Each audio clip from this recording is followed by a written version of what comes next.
Hello, friends. Welcome back to Trending. Today is Thursday, January 25th, about 9:20 as we're recording. We're back. You and I are both out of the office last week, so yeah, man. Thanks for being okay with missing an episode. We always miss it whenever we don't get to do it, but we're back. So. Yes, but like all the raving fans were like, it's got to be back this week. That's right. So yes, it's for you. Yes. Okay, I know you've got a busy day. There's a lot going on. Sure. You ready to jump in? Let's do it, man. Okay, I looked at the trending topics this morning and last night, and here's my goal. Okay.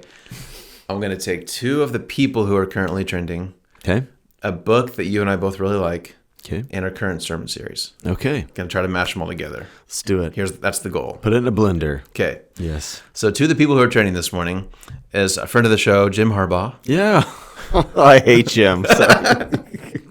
Okay. And friend of the show that you might actually like, Jon Stewart. Okay. Yes. So here's where I'm going with this. So for just a little bit of background. So Harbaugh was at Michigan. They just won the title. He's been a successful coach for a long time. Okay. I know as an Ohio State guy, I know you're grieving this. That's okay. But story's not over. Story's not over. They're going to take that title away from them. Okay. They still want it, though. So, yes, I'll give them their flowers. Okay. Even though it pains me deeply. Okay. Okay, so the big news out of Harbaugh camp is he's going to the Chargers. Chargers hired him as the new head coach, right? Right. Pause. Okay. Also, this week, news broke that Jon Stewart is going back to The Daily Show. That's right. Just Mondays. Just Mondays. Yeah. So he was the guy. He launched The Daily Show. He kind of made it what it was. I think he kind of made current late night what it was. Like he kind of was a trailblazer in late night TV and news coverage. Honestly, like he's a really important figure in that world. Yep. He stepped away for a while. Trevor Noah took over. Now Trevor Noah stepped out. John's coming back, but like you mentioned, only on Mondays, and they're going to keep going with other people Tuesday through Thursday. I think they don't do it for show on Friday. That's right. Yeah. So anyway, what I want to get at is, I think we're at Ridgepoint. We're obviously talking about mentoring, right? Right. And I think it's interesting that Harbaugh is a kind of a legendary coach. Jon Stewart's kind of this legendary news guy. There's kind of these guides, to use lack of a better word, that have a lot of experience. They're coming to a new place. The Chargers and Comedy Central are kind of putting a lot of trust in these guys to bring back success that they're kind of thinking that these leaders can bring on. So I think there's a tie into the mentoring thing. Obviously, you and I are both fans of Don Miller. Yes. And his whole thing is that when you're in marketing or storytelling, you want to position the audience as the hero of the story. Right. Your job is to be the guide. Right. Our job is Ridgepoint. It's whatever we do. It's not about Ridgepoint. It's not about you or me or Brent. It's about helping you grow in your faith. Okay, a lot of build up there. That's right. But there's these kind of sage guides that are trending this morning. Okay. Harbaugh and Stewart. Yeah. And you know a lot more about sports than I do. But the Chargers should be really good. I think they've got a lot of good players, but they haven't been very good under their past couple coaches. That's right. So there's a lot of value in coaching, I think. But at the same time, a lot of times, well, I'm getting ahead of myself. Let me back up. With Harbaugh and Stewart and mentoring and being a guide, since that's all kind of coming to the head at once, what's kind of top of your mind? You taught in this series earlier, but you're not really specifically teaching about mentoring. Right. What would you add to that conversation? Yeah. So we had a great conversation about it last night in our teaching and community. Yeah. Cool. We're taking the sermon, we're taking a little bit deeper. Mm-hmm. One of the things that Kyle talked about in mentoring, he had two really critical parts. One of the first ones, mentoring in the name of Jesus, looks like something that we see in 1 Thessalonians 2, where Paul says, not only did we give you the gospel, but we gave you our lives. Yeah. Right? So there's a sense where a mentor is different than a lecturer, because a lecturer, I think we just assume that they give great information. They probably organize it well, so it's memorable. Mm-hmm. They say daring things. They're able to curate a whole category or a thought or an idea. Yeah. Okay, but a mentor is someone that goes away, and not only did you probably need them for like your profession or maybe a character development issue, but they gave you something else. They gave you like a bond, a friendship, a companion, which also like nursed another need of loneliness, the curing of loneliness. One thing that I'll say about Jim Harbaugh, I mean, he's an interesting guy. Yeah. But his players love him, and the coaches that coach with him, they love him because he gives like himself along with like that leadership charge of a football team. And I think that's what's going to be the difference for the LA Chargers is that they're going to, I think, get a coach that they love to play for. Mm-hmm. Now, it's obviously different when you go from college to professional sports, even though college players are making handsome, wages and living now with NIL. And when pro football players make a lot of money, maybe it's a little more corporate than it is collegial, like it is in the college ranks. Mm-hmm. I still think that they're going to get like this immeasurable bump in enthusiasm because Harbaugh is going to come with a different flair than maybe some of the other coaching options out there. Mm-hmm. And if Jon Stewart really is one who helped pave the way, not just for a technique of late night, but like some intangibles. Yeah. Like I think that that's why they want him to come back, because maybe there was a sense in their offices and when they're trying to select, a host for this show. He just doesn't have it, right? Yeah. And our friend of the show, Craig Rochelle, he actually wrote a book called It, right? Because you can have all the right components of something, but there's like this immeasurable thing that's thrown on top. Yeah. And we can't really define it. We can't really put our finger on it totally, but we notice it when it's not in the room. Yeah. And I think that's what sometimes a mentor brings is I didn't just learn something, I got more than what I bargained for. Yeah. And one of the things that came up in my conversation and teaching community last night was a mentor seems to be someone that you tend to go back to even though your season of mentoring is done. Like they just kind of they're like a picture on the wall, and you continue to look to them even way beyond the terms of your connection. So in my office, you can't see it because it's off camera, but I've got a picture of Dr. Hank Letterly. He was one of the mentors of my life. He passed away fighting off cancer less than a year ago, and I cut out the program of his funeral service, and it's over in my, I've got this shrine of things over on this side of my office. But there are times, and I hate to admit it, there are times when I'm thinking through something, I look over at Hank. I'm like, Hank, what should I do here? Because he still remains this huge figure in my life. Yeah. And so I think that's one of the benefits of a mentor is not only do they help you in the moment, but they seem to help you for the long haul. Yeah. Yeah. And I think that's the kind of interesting parallel between Jon Stewart and Jim Harbaugh is they're both established figures who I think these established organizations know they can trust. Right. Daily Show tried a couple of different things that didn't really work. Chargers have had several coaches the past couple of years, just didn't really work. So let's go back to something we know is going to work. These guys have been around; they know what they're doing. They're going to be steady. They're known figures that people already trust. I think that's super valuable for organizations like that. Right. But like you're saying, I think it's valuable for us too to have those kind of people in our lives. Yeah. So I guess you kind of mentioned how Harbaugh is known for being energetic. He brings passion. He brings energy.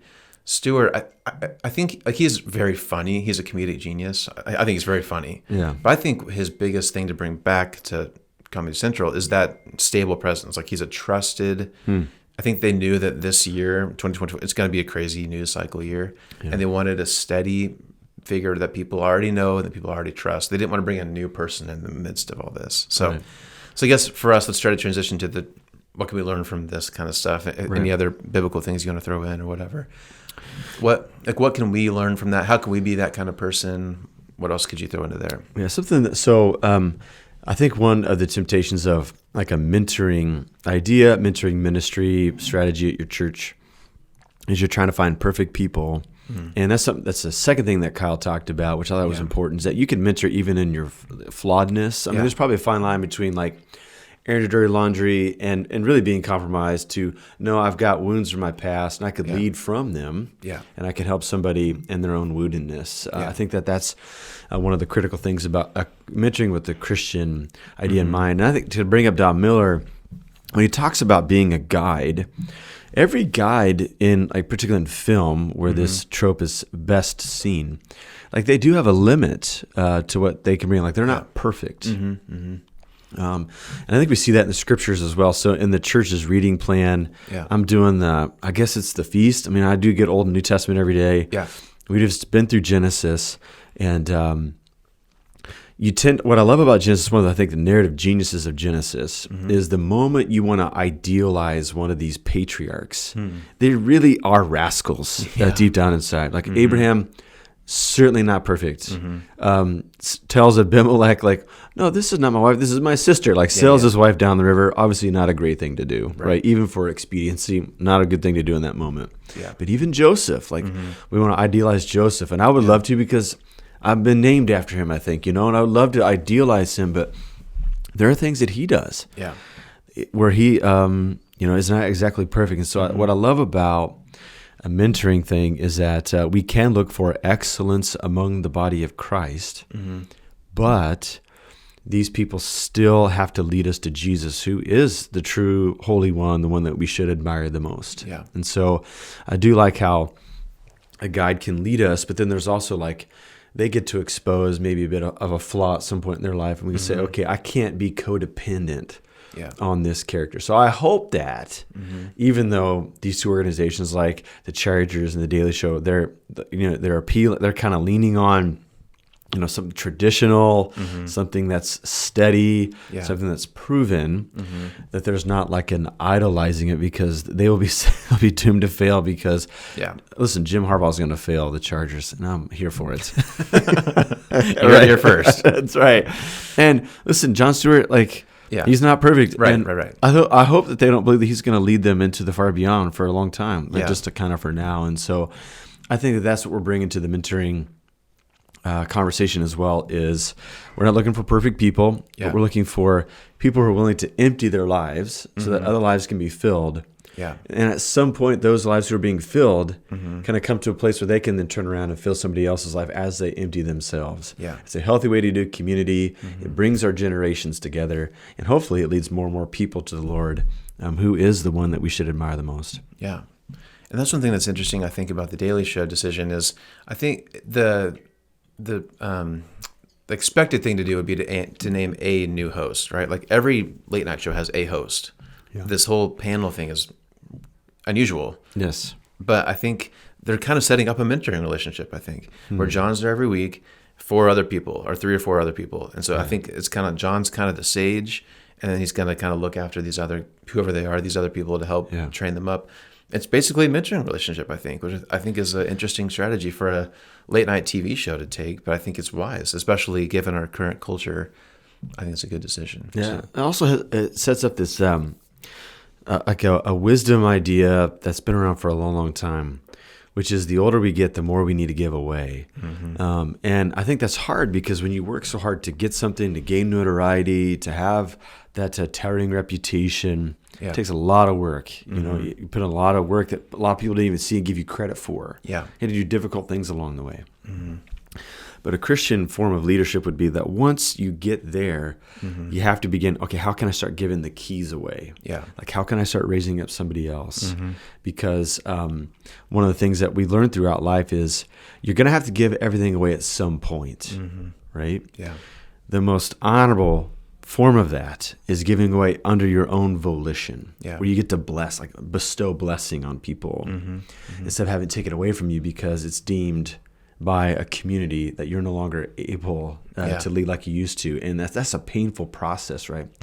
The most generous process is to give away. And so I think as Christian leaders, we should take that to heart, that the moment you feel like you've kind of got to where you're going, now it's instead of like boxing out everyone else and like being, worried or afraid or nervous about somebody taking your things, we need to look at the road towards the cross that Jesus modeled for us. Yeah.